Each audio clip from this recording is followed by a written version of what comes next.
Olá, tudo bem? Se você me acompanha há algum tempo, você sabe que eu fui, durante muitos anos, um estudioso da Bíblia. A Bíblia é um conjunto de cerca de 50 livros, com autores diferentes, livros esses escritos em épocas diferentes e com objetivos diferentes. Embora possa haver uma ligação entre diversos desses livros, o objetivo de cada um deles foi diferente. Tem passagens belíssimas e traz um conjunto de sabedoria antiga muito interessante, mesmo que nós não concordemos com ela nos dias atuais. Mas a Bíblia também tem passagens horripilantes, tem passagens até pornográficas e também passagens bizarras. Hoje eu apresento as 10 passagens da Bíblia que eu considero mais bizarras. Tem muitas outras, eu separei 10 para ficar um vídeo mais descontraído. O primeiro, jamais tire sarro de um careca. No segundo livro de Reis, capítulo 2, versículos 23 a 24, nós vemos a história do profeta Eliseu. Eliseu era tido como um homem muito sábio, mas era careca, desprovido de pelos, Um belo dia, ele fazia uma longa caminhada até a sua cidade, a cidade de Betel, na Cananeia, quando uma gurizada medonha começou a provocar ele, por causa da sua careca, chamando ele de careca. Eliseu estava subindo uma ladeira, provavelmente estava cansado, e a gurizada não perdoou. Sobe careca, sobe careca. Eliseu era do tipo que não levava desaforo para casa, então amaldiçoou aquela gurizada em nome do Senhor. Então, imediatamente, 2 ursas saíram do bosque e despedaçaram 42 daqueles guris malvados. Quem mandou tirar onda de careca? 2. 200 rodelas de tico. No primeiro livro de Samuel, capítulo 18, versículos 25 a 27, nós vemos a parte da história de Davi, uma partezinha dela. Mais tarde, rei Davi.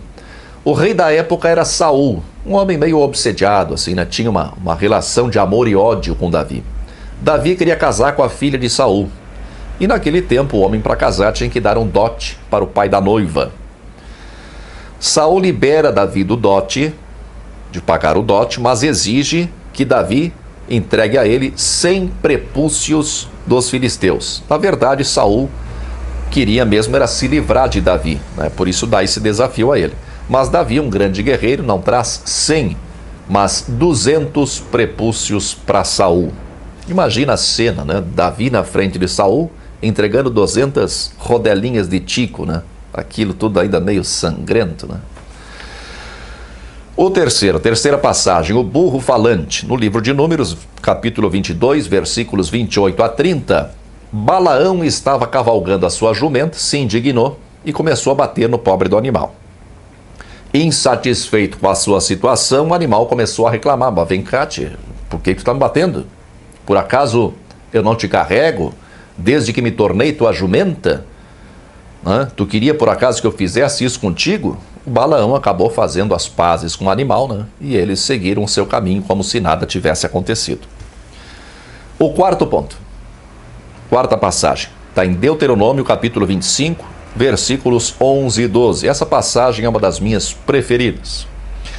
Ela diz que quando 2 homens estiverem brigando e a mulher de um deles quiser defender o seu marido agarrando o outro pelo saco, a mão dela deve ser cortada.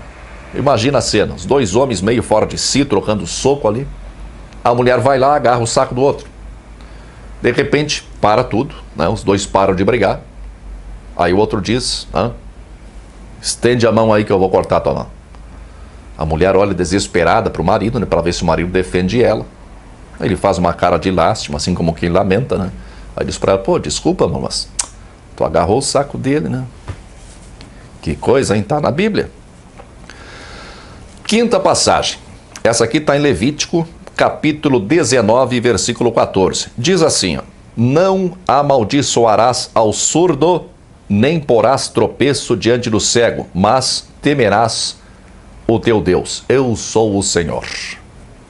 Que coisa, Isso aqui está no Levítico, que é um livro de legislação da época, ninguém cria uma lei para proibir algo que não acontece. Quando nós vemos, por exemplo, uma plaquinha, né, no gramado dizendo não pise na grama, é porque as pessoas costumam pisar na grama, né? Ninguém ia colocar uma placa se as pessoas não tivessem o costume de pisar na grama. Isso quer dizer que na época era costume entre eles fazer os cegos tropeçarem. Sacanagem, né? Sexta passagem. Essa aqui, ela só é engraçada pela forma, porque o conteúdo é de um preconceito absurdo. Isso aqui está no Levítico, capítulo 15, versículos 19 e seguintes. Aqui nós vemos instruções sobre o período menstrual da mulher. Mas a mulher, quando tiver fluxo, e o seu fluxo de sangue estiver na sua carne, estará 7 dias na sua separação, e qualquer que a tocar será imundo até a tarde. E tudo aquilo sobre o que ela se deitar durante a sua separação será imundo, e tudo sobre o que se assentar será imundo. E qualquer que tocar na sua cama, lavará suas vestes e se banhará com água, e será imundo até a tarde. E qualquer que tocar alguma coisa sobre o que ela se tiver assentado, lavará suas vestes e se banhará com água, e será imundo até a tarde. Se também tocar alguma coisa que estiver sobre a cama, ou sobre aquilo em que ela se assentou, será imundo até a tarde. E se com efeito qualquer homem se deitar com ela, e a sua imundície estiver sobre ele, imundo será por 7 dias. Também toda a cama sobre que se deitar será imunda.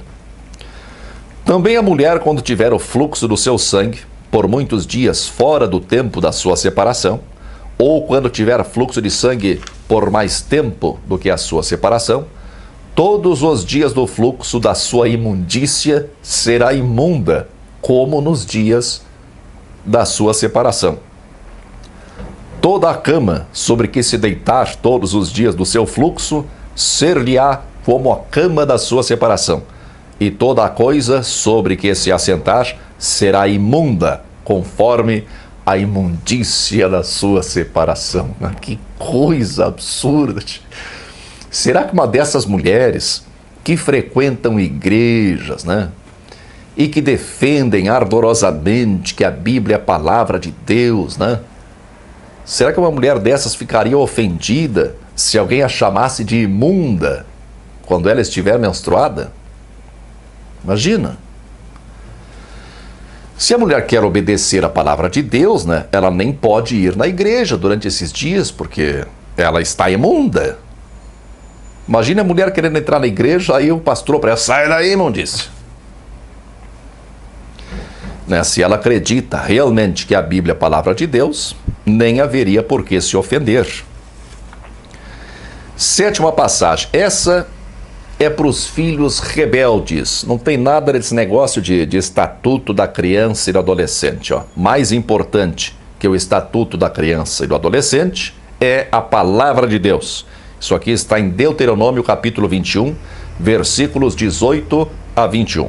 Diz assim: quando alguém tiver um filho contumaz e rebelde, que não obedecer à voz de seu pai e à voz de sua mãe, e castigando-o eles, né, eles castigarem o guri, não lhe der ouvidos, então seu pai e sua mãe pegarão nele e o levarão aos anciãos da sua cidade e à porta do seu lugar. E dirão aos anciãos da cidade: esse nosso filho é rebelde e contumaz, não dá ouvidos à nossa voz, é um comilão e um beberrão. Então todos os homens da sua cidade o apedrejarão até que morra, e tirarás o mal do meio de ti, e todo o Israel ouvirá e temerá. Que barbada, hein? Para que estatuto? Quem é que precisa de estatuto? Para que psicólogo, né? Para tratar do pobrezinho, do comilão, beberrão? Leva para fora da cidade, mata a pedrada e está tudo resolvido. Oitava passagem. Essa aqui também é para as mulheres que frequentam igrejas. Está na primeira epístola a Timóteo, capítulo 2, versículos 11 e 12. Diz assim, ó: a mulher aprenda em silêncio, com toda a sujeição. Não permito, porém, que a mulher ensine, nem use de autoridade sobre o marido, mas que esteja, ó, em silêncio. Essa epístola, essa carta, ela é atribuída a Paulo, mas os especialistas em crítica textual, eles são praticamente unânimes em afirmar que ela não é autêntica, né? Não deve ter sido escrita pelo próprio Paulo. Alguém a escreveu e, para aparentar, né, mais autoridade, disse que foi Paulo quem escreveu. Isso era muito, muito, muito comum na época. A nona passagem está em Pedro, capítulo 2, né, versículos 18 a 20. Nós encontramos essa pérola que parece até filosofia chiquista. Diz assim, ó: Vós, servos, sujeitai-vos com todo o temor aos senhores, não somente aos bons e humanos, mas também aos maus. Porque é coisa agradável que alguém, por causa da consciência para com Deus, sofra agravos, padecendo injustamente. É coisa agradável a Deus. Porque que glória será essa, se pecando sois esbofeteados e sofreis? Mas se, fazendo bem, sois afligidos e o sofreis, isso é agradável a Deus. Que loucura, tia! Isso aqui também é falsamente atribuído ao apóstolo Pedro. Quem escreveu isso deve ser uma reencarnação anterior do Chico Xavier, né? Mas vai exaltar o sofrimento assim no diabo que eu carregue, por favor. E que imagem de Deus é essa? Um Deus que gosta que seus filhos sofram injustamente. Está na Bíblia. Para terminar aqui, 10ª passagem. Ó, aquele a quem forem trilhados os testículos ou cortado o membro viril, não entrará na congregação do Senhor. Isso aqui está em Deuteronômio, capítulo 23, versículo 1, eu acho que é. Os padres e pastores, né, eles têm que providenciar um diácono, né, para ficar na porta pedindo os documentos, né? Quando o homem chega na porta para entrar, o diácono diz: deixa eu ver o tico aí. Né? Como é que alguém pode defender, nos dias de hoje, que a Bíblia é a palavra de Deus, né, assim, ela inteira, assim, pronta e acabada, como se Deus tivesse entregado ela ao homem? É claro que a imensa maioria dos crentes nunca leu a Bíblia. No máximo, lê as passagens que o pastor manda ler, selecionadas, muito a propósito, né? Mas mesmo assim, mesmo sem conhecer aquilo que se está defendendo, dizem que a Bíblia é a palavra do Senhor Deus. Que coisa, hein? Muita força e paz para você.